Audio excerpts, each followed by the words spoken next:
తెలంగాణలో మహారాష్ట్ర సీఎం ఫడ్నవీస్ పర్యటించారు. మున్సిపల్ ఎన్నికల ప్రచారంలో పాల్గొన్నారు ఫడ్నవీస్.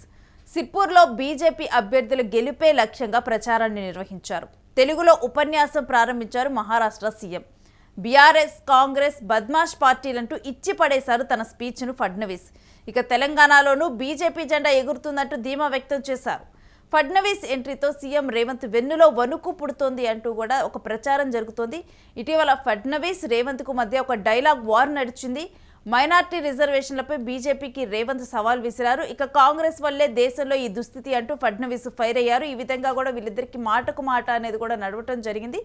ఇప్పుడు మున్సిపల్ ఎన్నికల కోసం ఫడ్నవీస్ రావటము, మహారాష్ట్ర సీఎం ఫడ్నవీస్ వచ్చి ఇక్కడ మున్సిపల్ ఎన్నికల ప్రచారాన్ని నిర్వహించి తెలంగాణలో బీజేపీ జెండా ఎగురుతుందంటూ ఆయన మాట్లాడటం అయితే కీలకంగా మారింది. आज मुझे बहुत खुशी है कि सिरपुर में आप सभी के बीच में उपस्थित हूं और जैसा हम सब लोग जानते हैं कि नगर पालिका का चुनाव हो रहा है और उस चुनाव में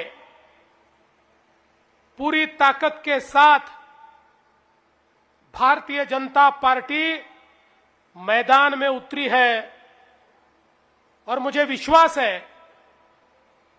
चाहे वो कागज नगर हो, आसिफाबाद हो, बाजू में मंचिरियाल हो, हर जगह पर इस बार बीजेपी ही जीतेगी, बीजेपी की ही विजय होगी.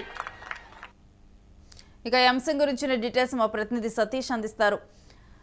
సతీష్, తెలంగాణలో మహారాష్ట్ర సీఎం ఫడ్నవీస్ తన స్పీచ్లో కూడా కొన్ని కీలకమైన వ్యాఖ్యలు చేసినట్లుగా తెలుస్తుంది. పూర్తి డీటెయిల్స్ ఏంటి?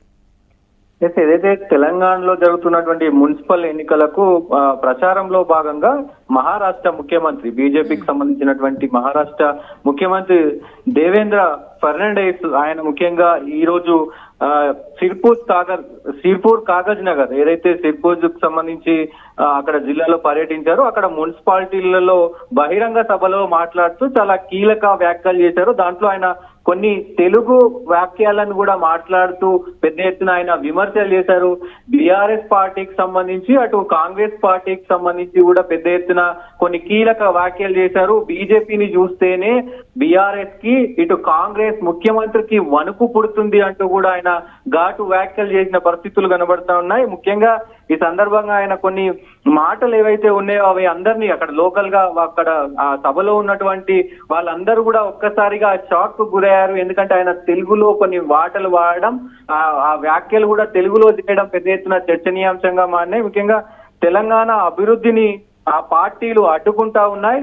ఈ రెండు పార్టీలు, కాంగ్రెస్ పార్టీ కావచ్చు, బీఆర్ఎస్ పార్టీ కావచ్చు, రెండు పార్టీలు బద్మాష్ పార్టీలు అంటూ కూడా ఆయన తెలుగులో వ్యాఖ్యానించారు. ఆ వ్యాఖ్యలు కూడా ప్రస్తుతం వైరల్ అవుతున్నాయి. ముఖ్యంగా తెలంగాణలో బీజేపీ జెండా ఎగరవేస్తుంది. మున్సిపల్ ఎన్నికల్లో బీజేపీ జెండా ఎగరవేయాలంటూ కూడా ఆయన దిశానిర్దేశం చేశారు. ఎందుకంటే కేంద్రం నుంచి అత్యధిక నిధులు వస్తా ఉన్నాయి. దాదాపు ఇప్పటికే మేము 260 కోట్లు నిధులు గ్రామాలకు సంబంధించి నిధులు ఇచ్చాము. ఇంకొక 1000 కోట్లు మళ్ళీ రెండో విడతల ఇవ్వబోతున్నాము. దాని తర్వాత కూడా మరొక 1500 కోట్లు రెండో విడతలో ఇవ్వబోతున్నామంటూ కూడా చెప్పిన పరిస్థితి ఉంది. సో మొత్తం కూడా అటు గ్రామాల డెవలప్మెంట్, మండలాల డెవలప్మెంట్, గ్రామ సర్పంచులకు సంబంధించి మొత్తం కూడా ఏదైతే ఈ డెవలప్మెంట్ ఉందో అది కేంద్ర ప్రభుత్వం చేస్తా ఉంది.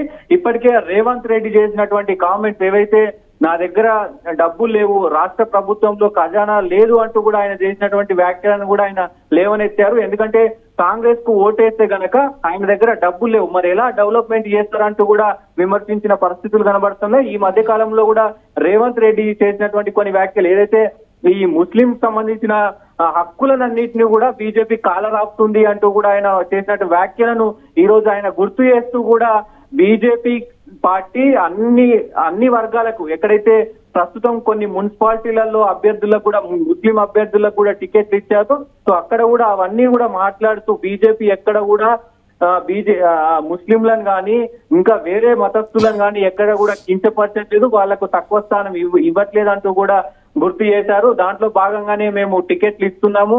అభివృద్ధిలో మొత్తం కూడా ఏదైతే ప్రస్తుతం స్కీమ్స్ అన్ని ఉన్నాయో అందరికీ, అంటే అది భేషజాలు లేకుండా ప్రతి ఒక్క భారతీయ పౌరుడికి అందే విధంగా స్కీమ్స్ రెడీ చేస్తా ఉన్నాము. అవి ప్రజలకు అందుతున్నాయి. షాదీ ముబారక్ కావచ్చు, ఇంకొక వేరే ఏదైనా సరే కేంద్ర ప్రభుత్వం నుంచి వచ్చేటువంటి మొత్తం నిధులన్నీ కూడా అన్ని ప్రజలు, అన్ని రకాల ప్రజలకు అందుతున్నాయంటూ కూడా ఆయన చెప్పిన పరిస్థితులు అయితే ఉన్నాయి. ముఖ్యంగా ఆయన చేసినటువంటి వ్యాఖ్యలు ఏవైతే ఉన్నాయో అది తెలుగులో ప్రొనౌన్స్ చేయడం పెద్ద ఎత్తున చర్చనీయాంశంగా సోషల్ మీడియాలో ప్రస్తుతం వైరల్ అవుతా ఉన్నాయి.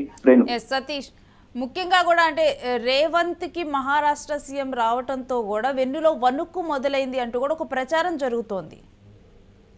ముఖ్యంగా మహారాష్ట్రలో ఈ మధ్య కాలంలోనే మున్సిపల్ ఎన్నికల్లో ఘన విజయం సాధించారు బీజేపీ కూటమి. సో ఈ నేపథ్యంలోనే ఆయన కూడా ముఖ్యంగా అక్కడ విజయంతో ఉన్నటువంటి పార్టీ మేము మహారాష్ట్రలో ఏ విధంగా మున్సిపాలిటీలలో గెలిపించుకున్నామో మీరు అందరూ చూశారు. మహారాష్ట్రలో పెద్ద ఎత్తున మాకు సీట్లు వచ్చినాయి. సో అభివృద్ధి జరగాలంటే రాష్ట్రంలో ఉన్నటువంటి ప్రభుత్వం కాదు, మేము దేశంలో ఉన్నటువంటి కేంద్ర ప్రభుత్వంలో ఉన్నటువంటి మొత్తం మాదే ఉంటది కాబట్టి అక్కడి నుంచే ఫండ్స్ వస్తాయి కాబట్టి బీజేపీ ఆదరించండి. వచ్చే ఎన్నికల్లో రాష్ట్రంలో కూడా బీజేపీ వస్తుంది. సో ఇప్పుడు మీరు బీజేపీని కనుక ఆదరిస్తే మున్సిపల్ ఎన్నికల్లో కూడా బీజేపీని ఆదరిస్తే పెద్ద ఎత్తున ఆర్థిక వనరులు ఇస్తాము, ఫండ్స్ ఇస్తామంటూ కూడా ఆయన ముఖ్యంగా చేసిన వ్యాఖ్యలు చూడొచ్చు. ముఖ్యంగా రేవంత్ రెడ్డిని టార్గెట్ చేస్తూ కూడా కొన్ని వ్యాఖ్యలు చేశారు. రేవంత్ రెడ్డి చాలా కొన్ని కేసులలో నిమగ్నమై ఉన్నాడు, ఢిల్లీకి డబ్బులు పంపుతా ఉన్నాడు, ఢిల్లీకి మొత్తం కూడా పెద్ద ఎత్తున డబ్బులు పంపిస్తా ఉన్నాడు. రాష్ట్ర అభివృద్ధిని ఎక్కడ కూడా ఆయన ఇది చేయట్లేదు, మొత్తం కూడా కాంగ్రెస్ పార్టీకి డబ్బులు పంపించే పనిలోనే ఉన్నాడు తప్ప ఆయన సంపాదించుకోవడంలోనే ఉన్నాడు తప్ప ఎక్కడ కూడా ఆయన అభివృద్ధికి పాటుపడట్లేదు. అభివృద్ధి కోసం ఏదైనా పార్టీ కష్టపడుతుంది అంటే తెలంగాణ కోసం బీజేపీ పార్టీయే కష్టపడుతుంది అంటూ కూడా ఆయన చేసిన వ్యాఖ్యలు కనిపిస్తా ఉన్నాయి. ఏదేమైనప్పటికీ ఆయన చేసినటువంటి వ్యాఖ్యలు ప్రస్తుతం రాజకీయ వర్గాల్లో చర్చనీయాంశంగా మారినాయి అని చెప్పుకోవచ్చు. Right, stay with Satish. మీ దగ్గర నుంచి ఎప్పటికప్పుడు డీటెయిల్స్ తీసుకుంటాం.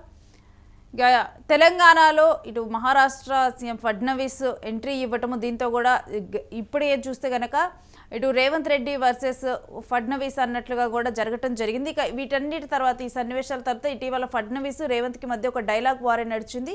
మైనార్టీ రిజర్వేషన్లపై బీజేపీకి రేవంత్ సవాల్ విసిరితే కాంగ్రెస్ వల్లే దేశంలో ఇటువంటి దుస్థితి అంటూ ఫడ్నవీస్ ఫైర్ అవ్వటం జరిగింది.